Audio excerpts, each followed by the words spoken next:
একই ভাষাও একই, 19-20 নেই, কিন্তু স্বামীর বাড়ি থেকে বাপের বাড়ি যেতে পারছে না অনুমতি ছাড়া।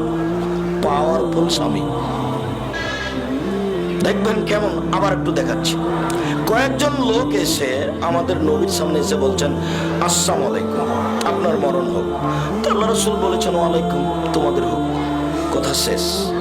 কিন্তু আসসালামু আলাইকুম কথাটা আল্লাহ আয়েশা শুনেছেন পিছন থেকে, কিন্তু আল্লাহর নবী যে বলেছেন ওয়ালাইকুম, এটা শুনেননি। তো ওদের উত্তরে উনি আবার ঘরের ভিতর থেকে বলছেন, আসসালামু আলাইকুম, লানাত আলাইকুম, গাজাব আলাইকুম, ধ্বংস আপনাদের হোক, আপনাদের উপরে অভিশাপ হোক, আপনাদের মরণ হোক, আপনাদের উপরে গজব নাযিল হোক। একসাথে এতগুলি কথা। তখন আল্লাহ রাসূল বলছেন, এক আলাইকুম রিফকে, নরম হোক, নরম হোক, কঠোর হবো না, কর্কশ হবো না। পৃথিবীর সবচেয়ে দামি মহিলাকে সতর্ক করছেন, সাবধান করছেন। এর নাম পাওয়ার, ক্ষমতার নাম স্বামী। পৃথিবীর সবচেয়ে দামি মহিলাকে বলছেন, নরম হও, কঠোর হবো না, কর্কশ হবো না, ভালো করে কথা বলো। তখন বইয়ে বলছেন, আলাম তাসমা মাকালো, ওরা কি বলেছে আপনি শুনেননি? তখন স্বামী বলছেন, আলাম তাসমাই মাকুল, তো আমি কি বলেছি তুমি শোনোনি? ওরা বলেছে আসসালামু আলাইকুম, আপনার মরণ। আমি বলেছি ওয়ালাইকুম, তোমাদের হোক। তো আমি বলেছি, তুমি আবার পিছন থেকে এত বললে কেন? তার মানে বোঝা যাচ্ছে সুযোগ পেলে মহিলারা কিছু বলবে।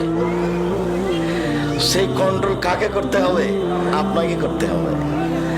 আর আল্লাহ রাসূল বিবাহ করতে নিষেধ করেছেন কন্ট্রোল ক্ষমতা না থাকলে। 1 বউ রাখা ঘর, 2 মেহমানের ঘর, 3 পেশাবখানায় পায়খানা, 4 কন্ট্রোল ক্ষমতা, মোহর, মেজাজ, গতি। আপনার কথাতে বউ উঠবে আর বসবে, এর নাম স্বামী। এমনি দেখেন ঢং ঢং করে এসেছে, ঢং ঢং করে যাচ্ছে, আপনি কিসের স্বামী? ওটা হবে না।